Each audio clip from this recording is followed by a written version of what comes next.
Hello everyone, welcome back. आज मैं कोटा से एकदम रूह कंपा देने वाली कहानी लेकर आया हूं जो बहुत स्टूडेंट्स के लिए आईआईटी और एनईटी एग्जाम्स का सपनों का शहर है। लेकिन इस शहर में सब कुछ किताबें और एग्जाम ही नहीं होते, कभी कभी अनएक्सपेक्टेड चीजें भी हो जाती हैं। तो चलो मैं तुम्हें रात के 1 बजे के करीब एक अजीब रात में ले चलता हूं। 4 दोस्त एक हॉस्टल रूम में पढ़ाई पर डिस्कशन कर रहे थे। उनमें से एक लड़की थी जिसका नाम अंशु था। अंशु ने कोटा में बढ़ते सुसाइड के बारे में बात करना शुरू किया और उनकी बातचीत एक डार्क, गंभीर मोड़ ले गई। देखते ही देखते 1 घंटा बीत गया।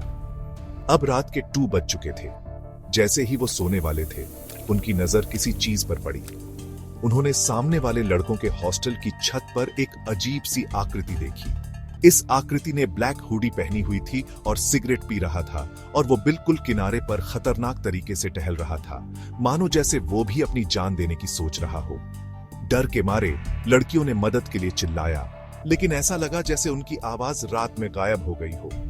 अजीब बात, कोटा में रात को इतना सन्नाटा होता है कि दूर से भी हल्की सी आवाज सुनाई दे जाती है। बर्गर फार्म के डिलीवरी बॉयज और ग्लोबल लाइब्रेरी में पढ़ने वाले स्टूडेंट्स आमतौर पर सब कुछ सुन लेते हैं, लेकिन इस बार कुछ भी नहीं। इस भयानक अनुभव के बाद लड़कियां बहुत डर गई थीं और सो नहीं पाई। जब आंखें बंद की तो उन्हें वही डरावने सपने आने लगे।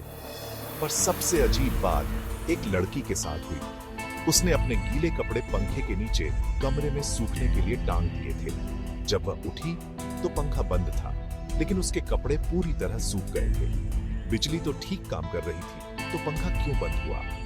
घबराकर उसने अपना अजीबोगरीब अनुभव अपने दोस्तों के साथ शेयर किया। उनमें से एक, राज, जो भगवान में विश्वास रखता था, उसने सुझाव दिया कि वे श्री संकट मोचन हनुमान मंदिर जाएं। जैसे ही उन्होंने मंदिर के दर्शन किए, उनका जीवन सामान्य होने लगा, लेकिन डर अभी भी बना हुआ था। आज भी वो लड़कियां उस हॉन्टेड बालकनी से दूर रहती हैं, जहां उन्होंने उस रहस्यमयी आकृति को देखा था। उन्होंने अपनी पढ़ाई पर फिर से ध्यान देना शुरू कर दिया, लेकिन उस रात की याद उनके दिमाग में अभी भी ताजा है। तो आप क्या सोचते हैं? क्या वो कोई आत्मा थी, कोई भ्रम था, या कुछ और ही था?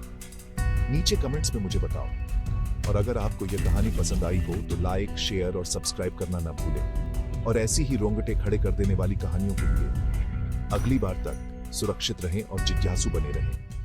यह योर नेम साइनिंग ऑफ।